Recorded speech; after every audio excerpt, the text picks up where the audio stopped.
There's a text message that goes out every November. You've probably sent it. Ugh, winter is coming. I hate this. Wake me up in April. But then there are those people. The ones who text back. Finally. They're not being ironic. They genuinely, deeply, almost embarrassingly love winter. And if you think they're just weird, you're missing something important. Because while you're complaining about scraping your windshield, they're having an entirely different experience. They're not just surviving winter. They're not even tolerating it.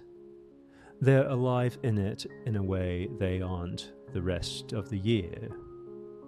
And here's the thing nobody talks about. They might be onto something that the rest of humanity has forgotten. This is the story of winter people. And it might just change how you see the coldest, darkest months of the year.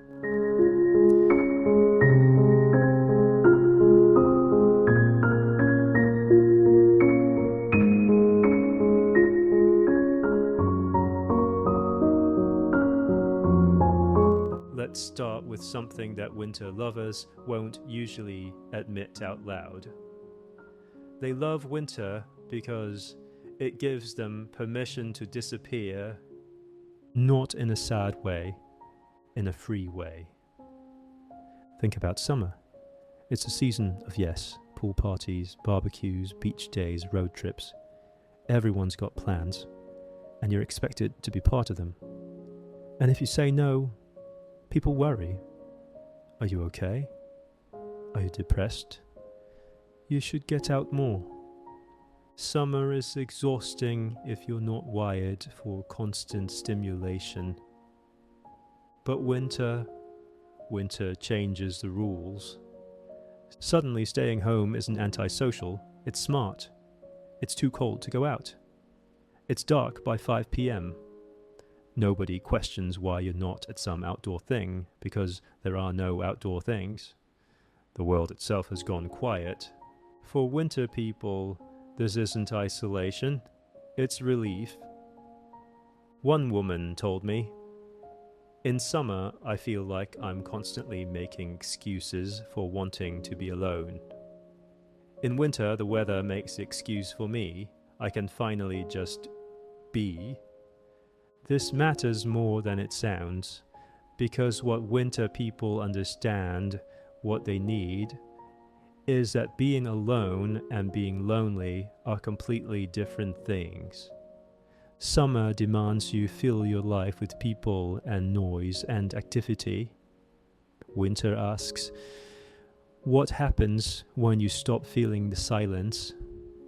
What's actually there? And for winter people, the answer is everything.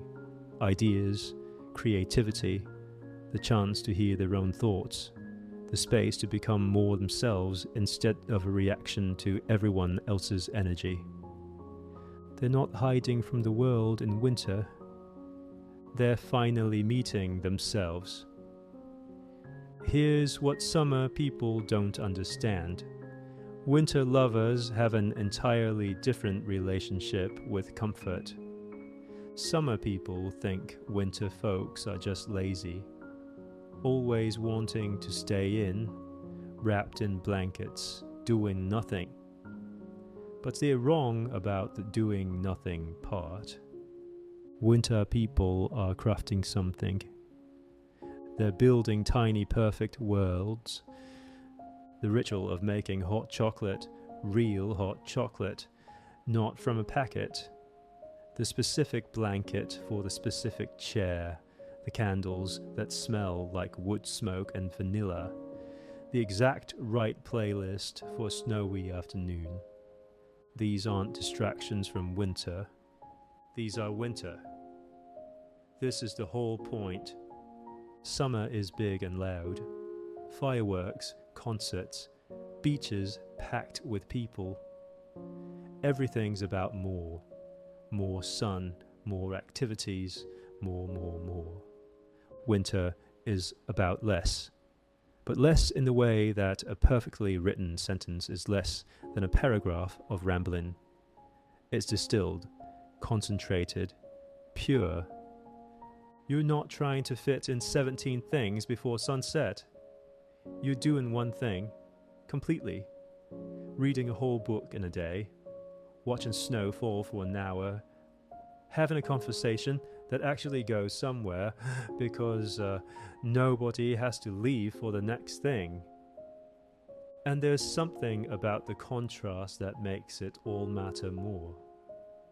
Coffee tastes better when your fingers are cold. Your bed feels warmer when you can hear the wind outside. Coming home means something deeper when outside is genuinely hostile. Winter people aren't just appreciating comfort. They're experiencing the full spectrum of being human. The cold makes the warmth sacred.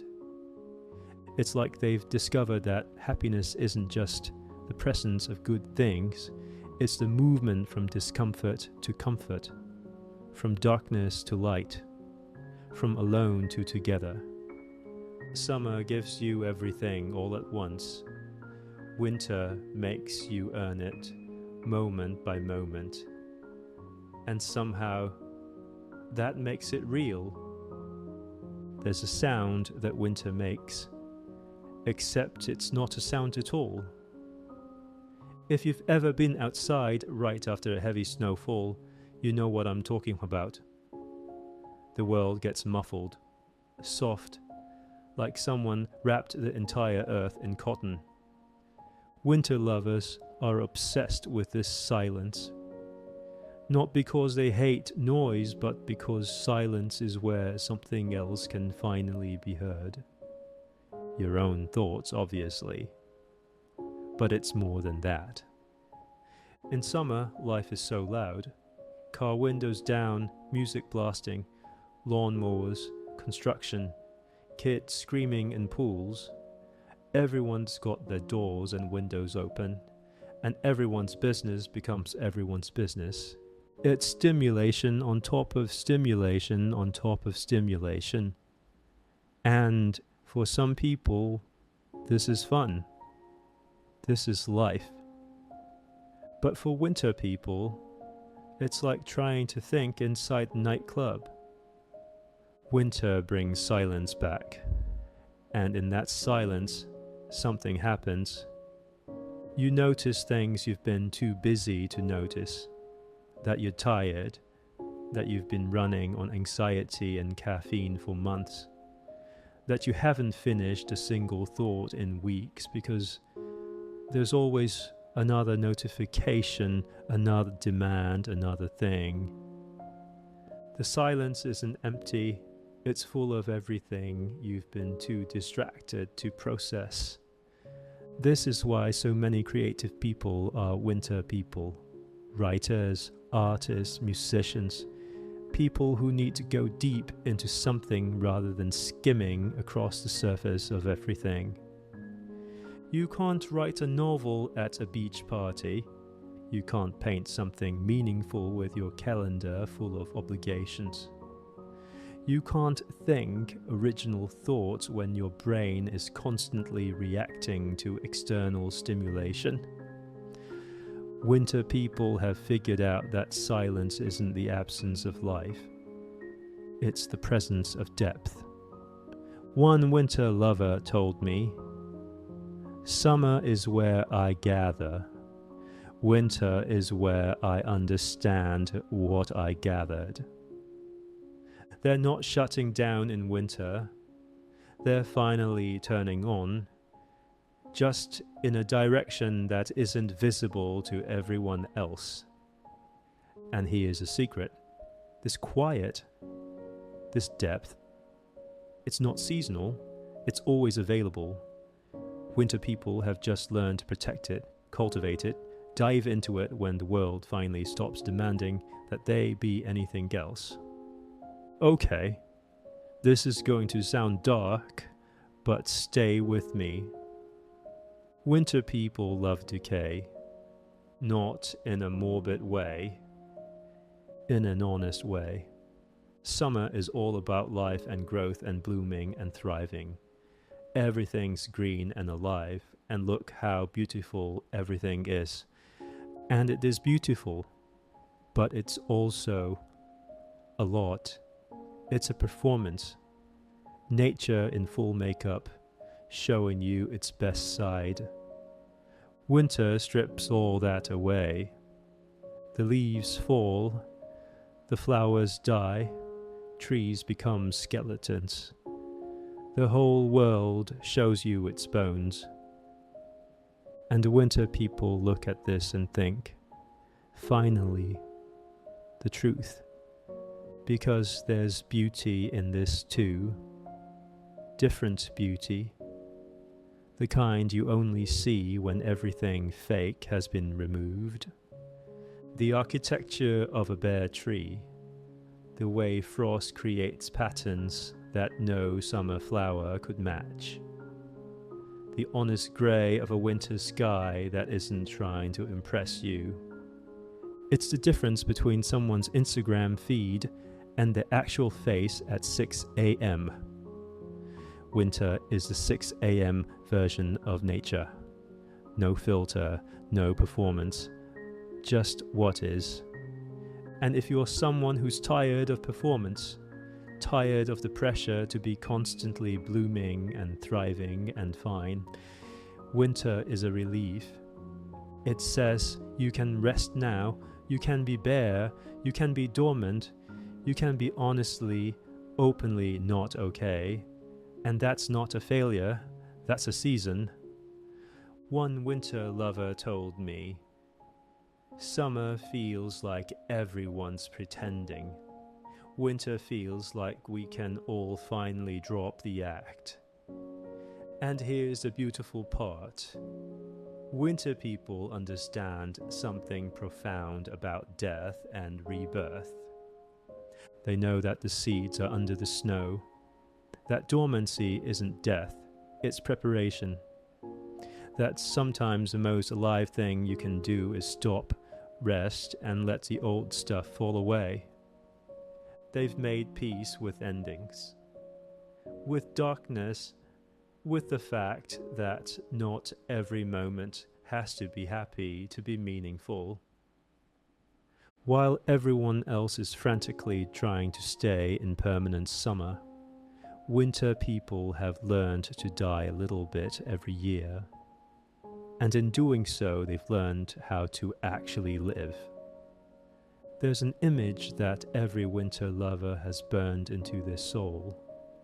A warm light in a window, seen from outside in the darkness. It doesn't matter if it's from a movie, a memory, or just something they saw while driving. That image means everything. Because winter people are obsessed with the concept of home in a way summer people never quite understand. In summer, home is just where you keep your stuff. The real living happens outside. The best moments are away from home, at the beach, at the park, at someone's backyard party. But in winter, home becomes everything. It's not just shelter, it's not just a place, it's a feeling, it's safety, it's warmth in a cold world, it's the light in darkness, it's the one thing you can control when everything outside is chaos. And winter people don't just have homes, they build them intentionally, carefully. The right lighting, the right textures, the right scents.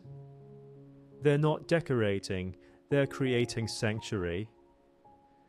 There's a word for this that we've lost in English, but exists in other languages. Hygge in Danish, koselig in Norwegian, gemütlichkeit in German. They all mean something like the feeling of being safe, warm, and content in a harsh world. And you can't really create this feeling in summer because summer doesn't give you the contrast.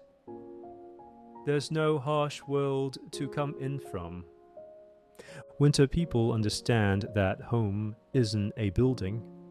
It's a boundary between the chaos outside and the peace inside. And maintaining that boundary is sacred work. This is also why winter people are often the best hosts, because they understand what they're offering isn't just food or drinks or a place to sit. They're offering refuge. They're sharing their sanctuary. They're saying, you're safe here. You're warm here. You can rest here. And the conversations that happen in winter homes are different and deeper, more real. Summer parties are about fun. Winter gatherings are about connection. One winter lover said, "In summer, we're side by side looking outward. In winter, we face each other." Here's a thing nobody tells you about winter lovers. They're some of the freest people alive. Because they figured out how to be happy without needing anything from the outside world. Think about how much summer happiness depends on externals. Good weather, other people's availability, events happening, places being open, the right conditions. If it rains, the whole day is ruined. If your friends bail, you're miserable. If the beach is closed, summer feels wasted. But winter people, their happiness is portable. They carry it with them. Snow day, perfect. Plans cancelled. Even better. Power out. Time for candles and conversation. Stuck inside. That was the plan anyway. They're not dependent on the world giving them permission to be happy. They've built happiness into their bones. This is a kind of freedom that most people never experience. The freedom from needing things to be a certain way, from requiring external conditions to feel okay. And it's not because they're settling, it's not because they've given up on joy, it's because they've discovered a different kind of joy. The joy of being enough for yourself, of finding infinity in the small space, of creating meaning from almost nothing. One winter lover told me, "Summer people are always chasing. Winter people have arrived." They're not waiting for the world to give them something. They're not counting down to the next vacation, the next weekend, the next season. They're here, now, in the darkness and cold, and they're somehow impossibly, completely okay with it. That's not depression, that's enlightenment. So here's what winter people know that maybe the rest are missing. That less can be more. That darkness makes light precious. That cold makes warmth sacred. That silence is where you hear yourself. That decay is honest. That home is holy. That you don't need much to be happy if what you have is real. They're not suffering through winter, tolerating it until summer rescues them. They're living more in winter than they do the rest of the year, more deeply, more truly, more connected to what actually matters. And maybe that's the real difference. Summer people are running towards something they hope will make them happy. Winter people have stopped running. They've found it.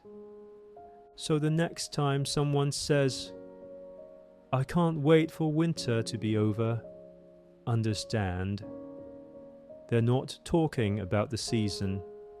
They're talking about themselves, about their own inability to sit still, to be quiet, to be enough. Winter people have learned something the rest haven't. You don't wait for life to start. You find it right here, right now, in the darkness and cold. And that might be the warmest truth of all.